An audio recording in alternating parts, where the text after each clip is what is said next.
नमस्कार, मी रुपाली आई अन्नपूर्णा किचनमध्ये आपल्या सगळ्यांचं सहर्ष स्वागत करत आहे। आज मी आपल्यासाठी ओल्या नारळाच्या विदाऊट खावा न वापरता आपण खाव्याची चव येणाऱ्या ओल्या नारळाच्या करंज्या करणार आहे। त्याच्यासाठी लागणारे साहित्य दोन वाटी आपण ओल्या नारळाचा ओला नारळ फोडून शनी खवून घेतलेला आहे। 1 वाटी त्याच्यासाठी आपण पिठी साखर करून घेतलेली आहे आणि 1 वाटी आपण मिल्क पावडर घालणार आहोत। चला मग आपण कृतीकडे वळूया।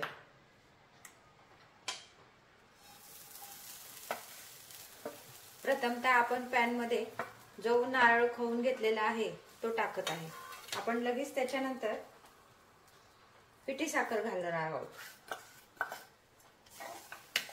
हे सतत हलवत राहायचं। साखर मेल्ट झाली की आपण लगेच मिल्क पावडर घालणार आहोत। गॅसची फ्लेम थोडीशी मोठी करायची आहे। ओला नारळ असल्यामुळे पिठी साखर लगेच मेल्ट होते। खूप जास्त वेळ लागत नाही आपल्याला। थोड्याच वेळात आपण सारण तयार होईल।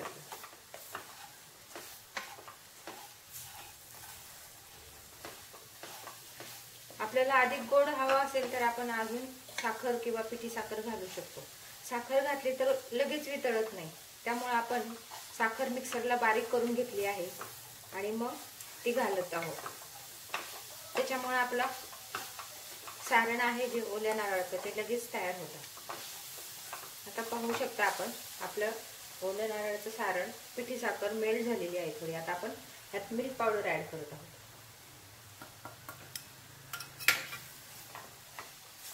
मिल्क पावडर कशी चिकटते लगेच, त्याच्यामुळे सतत ढवळत जायचं। मिल्क पावडरने काय होतं, खव्यासारखी टेस्ट येते आणि करंज्या आपल्या अधिक खव्याच्या असल्यावर टेस्टी लागतात खूप। ह्याच्यामध्ये आपण दुसरं वेगळं काही घालणारच नाही।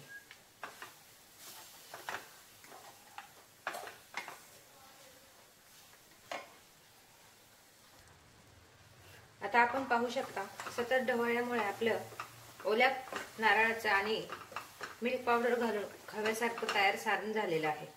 आता आपण ह्याच्यासाठी आपल्या ओल्या नारळाच्या करंज्यासाठी आपल्याला मैदा मळून घ्यावा लागेल। आपण त्याचं प्रमाण पाहूया। आता हे आपण तयार झालेलं सारण एका प्लेटमध्ये काढून घेऊया। आता आपण करंज्याचं पीठ मळण्यासाठी मैदा आपण 1 वाटी घेणार आहोत। 1 वाटी मैदा, चवीनुसार मीठ घालणार आहोत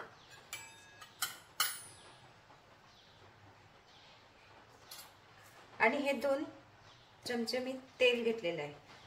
आपली पळी असते ना, ती 2 पळी घेतलेली आहे। छोटी पळी आहे माझी, त्याच्यामुळे मी 2 पळी घेतलेली आहे आणि ते आपण गरम करून त्याचं मोहन मैद्यामध्ये घालणार आहोत, म्हणजे जेणेकरून आपल्या करंज्या खुसखुशीत होतात।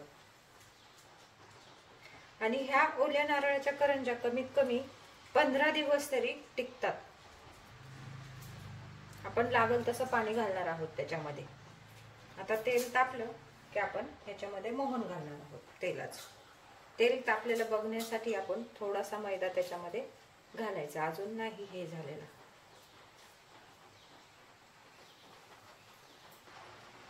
तुम्ही पाहू शकता आपण ह्याच्यामध्ये थोडंसं पीठ टाकलं की ते चुरचुरतंय, म्हणजे आपलं तेल छान प्रकारे तापलेलं आहे। आता आपण हे मोहन ह्याच्यामध्ये पिठामध्ये घालणार आहोत। मोहन जेवढं जास्त असतं तेवढे करंजी खुसखुशीत होत असतात। आता आपण याला तेल गरम असल्यामुळे चमच्याच्या साहाय्याने असं एकत्र एकजीव करून घ्यायचं आणि नंतर थोडं थोडं पाणी घालून मग मळून घेणार आहोत।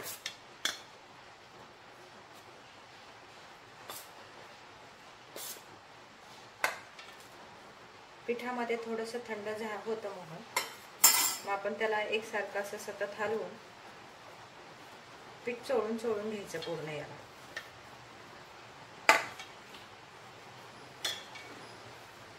आता याच्यामध्ये जसं बसेल एवढंच आपण पाणी घालणार आहोत।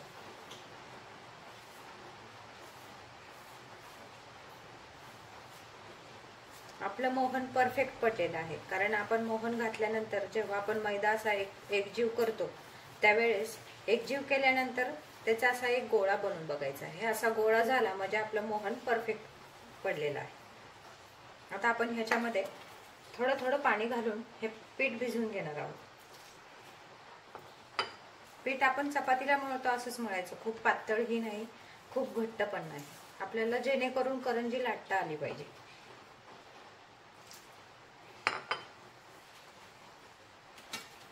थोडं थोडं पाणी घालून आपण हे मैदा घट्ट भिजवून घेणार आहोत. घट्ट म्हणजे मीडियम मध्ये.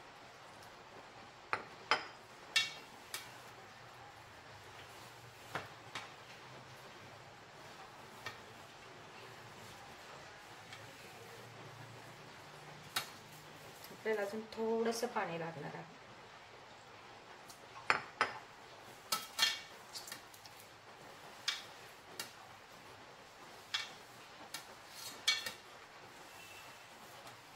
तुम्ही पाहू शकता आपला मैद्याचा गोळा तयार झालेला आहे. आणि ह्याला आपण एक 10 मिनिटं भिजत ठेवणार आहोत. 10 मिनिटानंतर आपण याच्या करंज्या करणार आहोत. पाहू शकता आता पीठ आपलं छान मऊसूत भिजलेलं आहे. आपण हे असंच आता 2 तासासाठी बाजूला ठेवत आहोत. सॉरी 2 तास नाही, आपण 10 मिनिटासाठी हे पीठ बाजूला ठेवणार आहोत. आता बघा, हा पाहू शकता तुम्ही सॉफ्ट मध्ये आपण हे भिजवलेलं आहे. खूप घट्ट पण नाही खूप पातळ पण नाही. आपण चपाती जशी बनवतो चपातीला कणिक त्या पद्धतीमध्ये आपण ह्याला भिजवलेला आहे. आता हा पिठाचा गोळा मी असाच 10 मिनिटासाठी वाटीमध्ये झाकून ठेवत आहे. चला आता आपण याच्या करंज्या लाटून घेणार आहोत. मी एका बाजूला आता तेल तापायला ठेवलेलं आहे.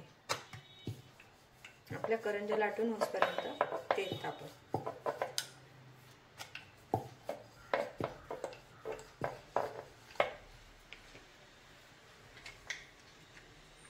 आपण लगेच भरून पण घेणार आहोत.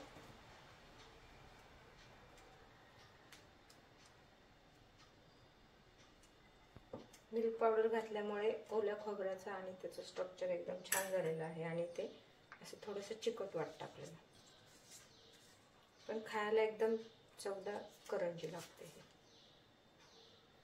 मी आता थोडेसे तुम्हाला तळून हे दाखवते लगेच कशा झाले आहेत ते.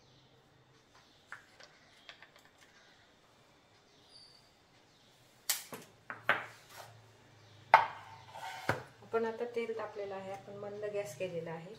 आता मी ह्याच्यामध्ये एक एक करंजी सोडणार आहे.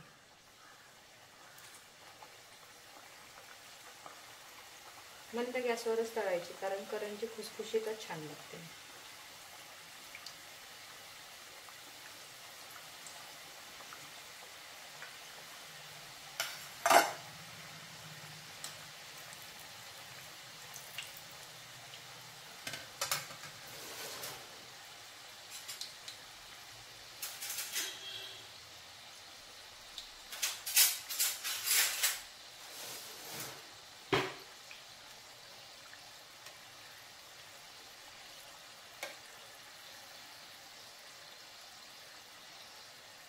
आता आपण पाहू शकता की आपल्या करंज्यांना थोडा थोडा ब्राऊन कलर येत चाललेला आहे.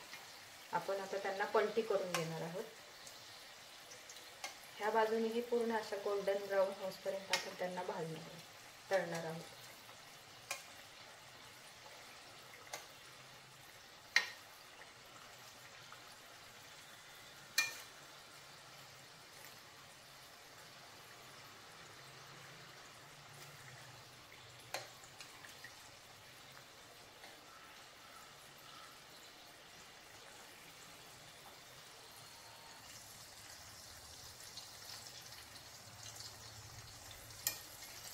आता तुम्ही पाहू शकता लो टू फ्लेमवर आपल्या हळूहळू क्रिस्पी होत चाललेलं आहे ह्यापर्यंत. आपण जेवढं मंद आचेवर त्यांना तळतो तेवढं त्या अधिक क्रिस्पी होतं. या पद्धतीने करून पहा करंज्या. आपण सुक्या खोबऱ्याच्या ज्या करंज्या करतो त्याच्याऐवजी हा खूप टेस्टी आणि चवदार लागतो.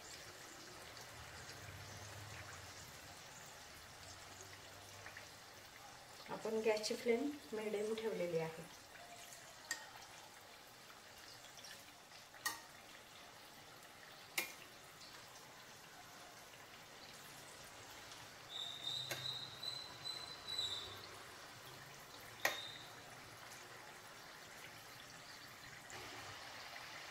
तुम्ही पाहू शकता आपल्या करंजीला गोल्डन ब्राऊन कलर आलेला आहे. आता आपल्या त्या तळून झालेले आहेत. आपण त्यांना हलक्या हाताने काढून घेणार आहोत.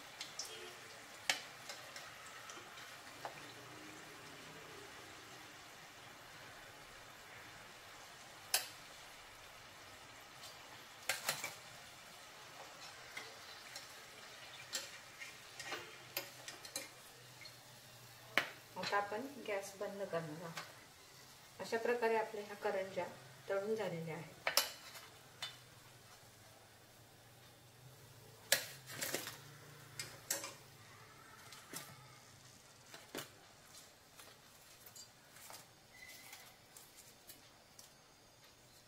तुम्ही पाहू शकता आपल्या करंज्या तळून तयार आहेत.